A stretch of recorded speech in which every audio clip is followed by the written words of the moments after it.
Guys, so every so often I get to show you something really cool, and this is one of those days. I think a few people probably saw this on eBay, and I scooped it up pretty quickly before anybody else did, although I suspect the only other collector that would have gone for it was probably Cole. Cole and I seem to trade off buying the really weird stuff. I'll buy something weird, and then I'll pass on the next thing, and he'll get it, and vice versa. So, I thought maybe this was another variation of a Quoizel, and we already have a Quoizel in the museum, but I was like, well, this one's weirder. So, so I pulled the trigger on it, and I'm glad I did, because it's not a Quoizel, or at least if it is, it's not by any name that I've ever heard of. It has a cast iron spinner motor, cast iron K55 type motor in it. Yeah, K55. And I've never seen a motor like it before. The closest thing I've ever seen is the cast iron K55 type motor that's in the iFan. But this is still different. The motor has a tag on it that says Razzetti and made in Italy. Now, whether or not the whole fan is made in Italy or just the motor, I'm not sure. But I have seen some weird fans like this from Italy before. So I wouldn't be surprised if the whole thing was made in Italy. What else? It's got a Casablanca flywheel on it, which it seemed they were the only ones that made rubber flywheels, and they had a patent on them at one time, so everybody else had to buy their flywheels from them. It's got the same faceplates as I've seen on Quoizels. Different canopy, very different blades, different blade arms. The switch housing is really cool. Mm-hmm. It's variable speed. I mean, everything about this thing is cool. These are obviously not the original glass shades, so I need to find some glass shades that have a similar floral pattern. I've passed a ton of really cheap ones that have a similar floral pattern. I didn't be fine with those, but I didn't have any. I looked at my parents' house, and I swore I had a set, and I didn't, so this is just the closest thing I had here. And so keep your eyes open. Obviously, schoolhouses with that pattern are pretty common, but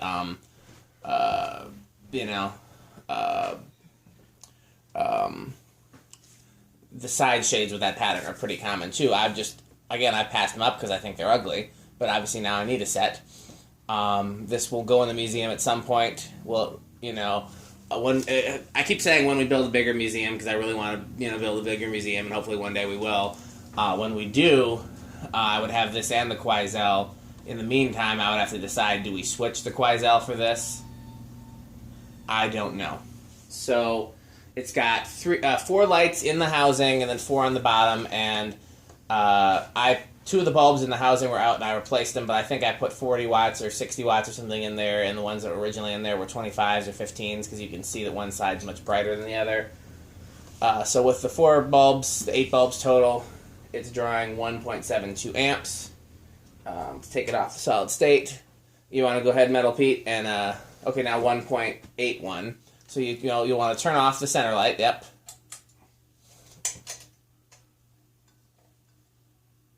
Okay. Okay. See if you can figure out where it starts. Yeah, I was just trying to make sure I got We're it at set. 0.12, 0.2 right now. 0.2. Yeah, it's definitely gonna start there. Now we're at 0.28. It's got a very steep blade pitch, if you haven't noticed. Yeah. Oh yeah. All the screws out it are Allen keys. Everything about this is weird. Even the canopy set screw, I think, was an Allen key, wasn't it? There was no set screw. It actually rests on top of that. You gotta that rubber grommet there. It's kind of that. There's no place to screw a set screw in at all? Nope. Interesting. Well, there's a set screw in the bag that I assume. Oh, that set screw goes into the down rod to the motor. And that was Allen key too? Yes. Well, that's more of a standard Allen key set screw. Yeah, those are often Allen key, but the blades to blade bracket screws were Allen, and the blade bracket, the flywheel screws, boards are hard. Okay, so 0.28. Chris Lights has got back into the pizza. Now it's off. Now it's at 0.55. I'm going to back it off a little just so that we 0.32. We're probably pretty close to where we were before now. All right. It's got a line on it. You could just go by eighths of turns. Oh, yeah. And you keep going the wrong way. Now you're at 1.16. I'm so used to I know. Going back 0.51. That's why. Well, this is only a functional low, and I'm already... Yeah, 0.51. 0.65. Where am I at now? I just 0.88. Oh wow, that was a jump, and I barely turned it. Yep. 0.98, 1.01. 1.2. Is that all the way? Nope. Oh wow. Here 1.38. Now it's all the way high. And obviously it's going to be in the K55 category as it is a K55 type motor, and those are rarely not in their own category, but if you want to do a test and see... Especially with the steep blade pitch there. It does have a very steep blade pitch. Oh yeah. Oh, definitely. That's... It's on the high end of the K55 category. Oh yeah. Okay. Easily. Well, let's do a spin down. Now I should... Start that back to 0. The reverse switch is on the housing, so you have to wait for spin down to finish. Oh yeah, I see it. Okay. This is the first fan that we've tested that Chris Lights has expressed an interest in as we've been working on it, and that's probably because it has lights in it. Yeah. Oh yeah, that's nice lights. So, of course, now he's expressing interest in pizza. Well... I can't tell him that we're talking about him because my phone is on the charger.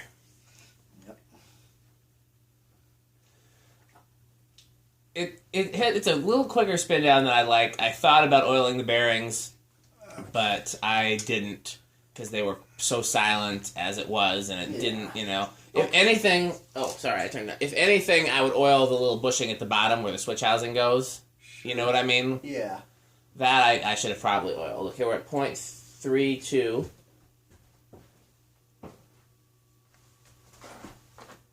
0.56. 0.24. You know how a solid state typically is. Dayton Marley ones are usually in reverse too, if you haven't noticed. No, I didn't. I never knew 0.95. I'm going a little quicker. 1.32. And here's all the way up. 1.32. So a little bit less in reverse. Okay. Okay, we'll leave it set to the fastest speed setting. Yep. You think when we test Chris's fan, you want to try to show him the decade box so he can do it? Yeah, absolutely. That'll be a fun video. Oh yeah. Okay, well, maybe he should. Well, I don't have any way. My phone's on the charger, so I don't have any way to tell him. Oh. Just I guess at this point, just go ahead and do it. Okay, here we go. 1, 2, 3, 4, 5. Okay, it started on 5 with 0.25. Okay, I'm just gonna let it. See what it does. I'm gonna be Chris and go get some pizza. Actually, this pizza box has been eviscerated, so I'm gonna go and take this downstairs. Oh, and knock over a light. Okay, it's 0.25. 6.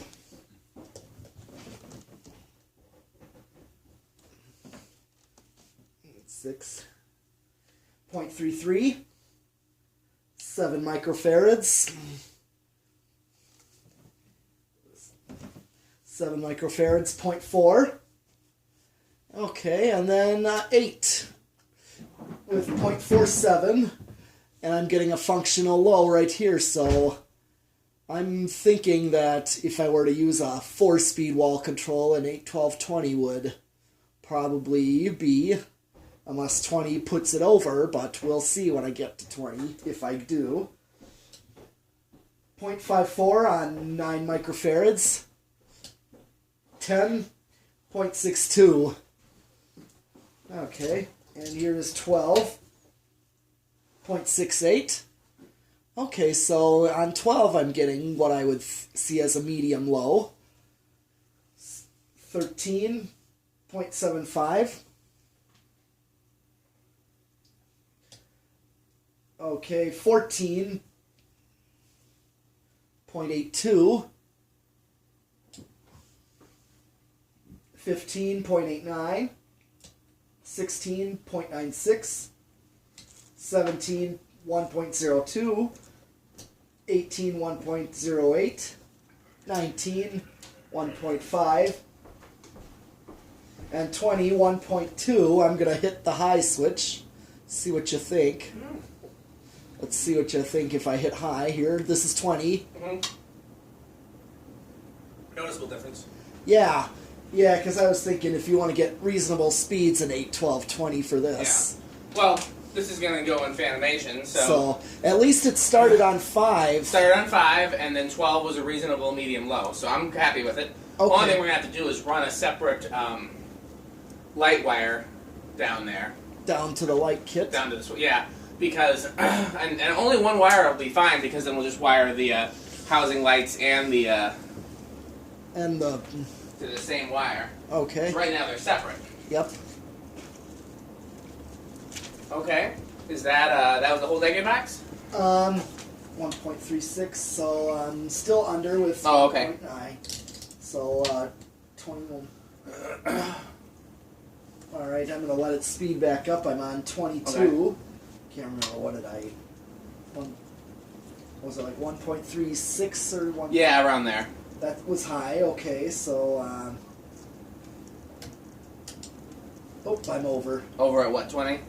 At 25. 25. Oh, actually 24 is when I go over. You gotta be careful because sometimes you'll hit a resonant frequency, but it'll start and you won't notice, and it'll just keep climbing and climbing and climbing and climbing. Okay, so I'm not over on 23. Yep. So okay, you want to do a 0 to high? Yes. I'm gonna hold it because of the way it's structured. Yeah. Okay. Oops, I should stop it by hand too, huh? Yep. Okay. And here's comes 0 to high. 1.36. I did not go over. Nope. Okay. Well, let's it's actually climbing. 1.38, 37, 38. Okay. Well, next up we have Chris's fan. Yep. Whatever that is. What is it? It's a Menards turn of the century hugger from the 90s. Oh. With a lighted housing, which is I'm sure why he bought it. Yeah. Kind of like this one. Yeah. It'll be like a 90s version of this. Yeah. Is this still in the shot, by the way? Should be. I didn't. Oh, easily. Okay. Well, thanks for watching. Time for the next fun. Yep.